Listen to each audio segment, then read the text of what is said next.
ARK Lost Colony is just around the corner, but we've already got a bunch of information on what to expect when the map arrives, so here's everything we know so far. Following the launch of Extinction, we've known for quite a while confirmed animations with that logo reveal and Mei Yin introduction. Confirmed to bridge the narrative gap between Extinction and Genesis, featuring cinema-grade anime story sequences from renowned Japanese studio MAPPA, most famously known for their work on Attack on Titan, planned to follow in the footsteps of Mei Yin on a soul-searching quest deep into the chilling heart of darkness. Initially, it was planned for November that we'd later see pushed to December, but a few months later we'd get a much longer animation showcasing Mei Yin fighting a vampire-like creature, confirming Michelle Yeoh's voice she'd previously lent to the same character from the animated series, with a reveal of our new location to sport a gothic Castlevania-like castle of the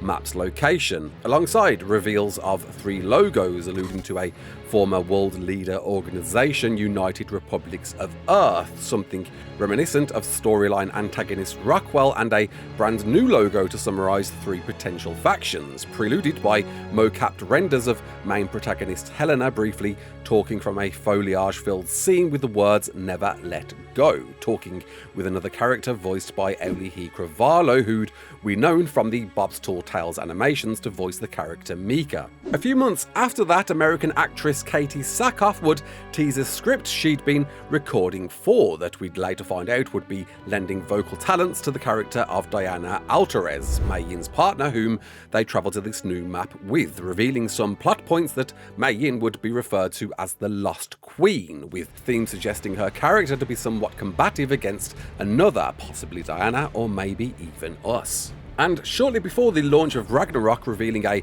brand new trailer confirming mocap scenes to be staged on the planet of Arat, where Arc 2 is set, and reintroducing us to Mika, talking with Helena, with a brief additional mappa animation of Diana Altarez in some possible past tense storytelling, wearing tech gear closer linked to the Tech Federation gear rather than the tech we've worn up until now, standing in front of a mech or possibly even the mega mech, suggesting stories to be told of the entire footsteps up until this moment, but not before our first introduction to the Lost King, voiced by Keith David, alongside the words "Death is not the end," with a reveal of new dark tech armour, currently only equipped as a cosmetic, but suggestive of new armour types we've come to learn will be extended upon. Offered in a refreshing new look worn by our new antagonist, the Lost King, alongside new narrative lines, introducing both his character and his boss-like steed Giga Desmodus, or is it Desperus, appearing to be somewhere within the endgame looking castle, but notably filmed in a 3rd animation style.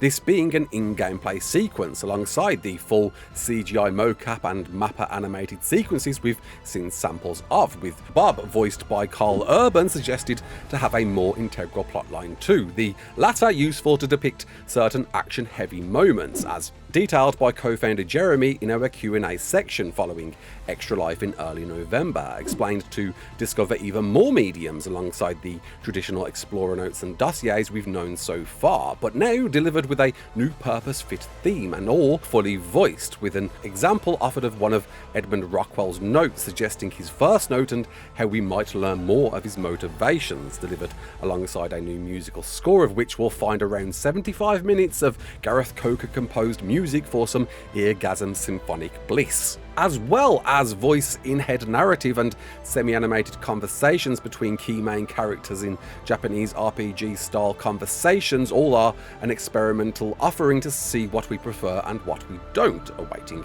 feedback in a very obvious narrative-heavy storytelling unlike anything we've ever seen before in ARK, all in illuminating what occurred in Arat Prime, the map's location around the development of the Genesis seed ship, as well as closing out some of the storylines and setting up future stories for later maps. With the same expansion pass trailer confirming all voice actors, we later got key art alongside new Gareth Coker scores to flesh out those 3 logos seen in the previous trailer. Rockwell's being as obvious as ever, the URE represented as the Light faction and the Lost Colonists represented as the Dark faction. all of which adorning their own themed gear and weapons, confirmed in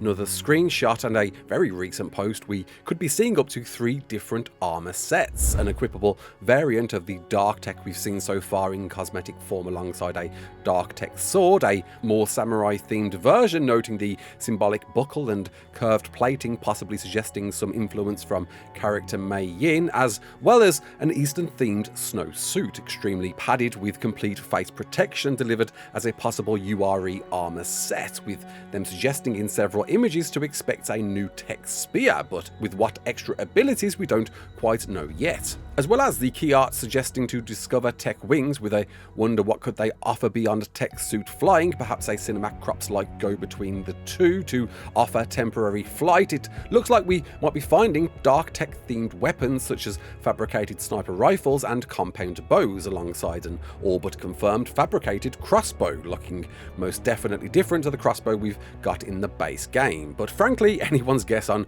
what it will offer differently. Either way, we'll be using them to ward off enemy NPC like thralls in opposing force, base raiding and defending. How this new gameplay system will be offered, though, is anyone's guess, though mentioned to be a vastly simplified version of development for later maps situated within dynamic enemy outposts throughout the city and beyond, possibly in some type of faction warfare between the 3, fighting either against or for each, but all within very clearly distinct biomes, from the dark pits of an early Rockwell's proliferation to the heavenly hues of URE's Aurora Vistas to the vampire gothic architectural constructions of Arat Prime, developed tenfold from the scale and design of Sanctuary of Extinction, introduced with new environmental effects, snow interaction and enhanced weather systems to discover our new creatures to tame, of which we know of several so far, and a wonder of how many more to be added. Firstly, Valwinds, that were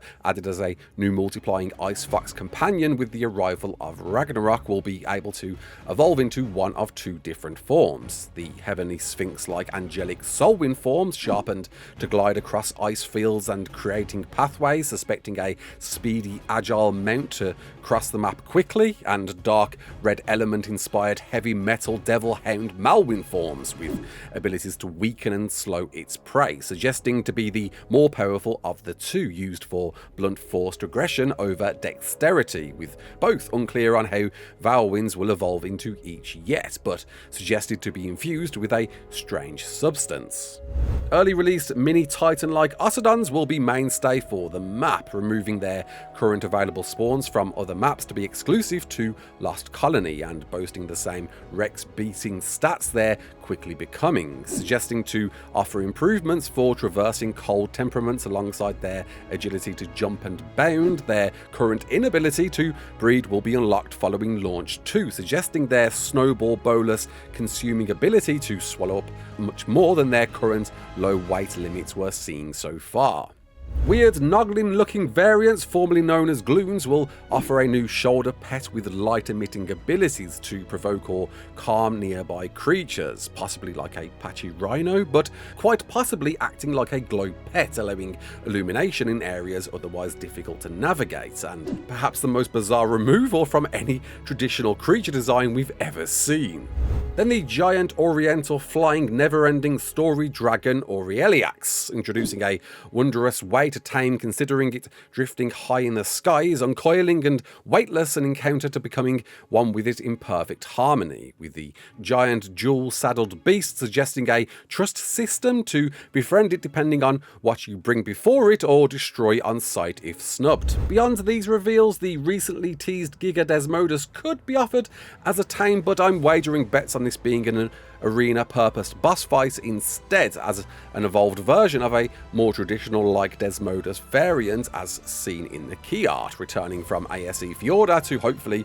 offer all of the sanguine special surprises we've loved from before, to possibly occupy the same spaces as thrall-like vampires we may be encountering as NPCs only, with some hope to tame, right? But most suggestively, brand new variants of creatures we've known from before, delivered similarly to Genesis Part 2's Eden and Rockwell variants, but now as dark and light variants, on theme for the opposing factions out there in their respective biomes and regions, with the hopeful possibility of skill tree development, missions, new tile set pieces and items in a much yet to be understood map, there's still a lot to discover that we can't wait to check out when the map arrives later this week. Can you? Let me know in the comments below. Until then, my name is Raasclark. Don't forget to like, share and subscribe, and as always,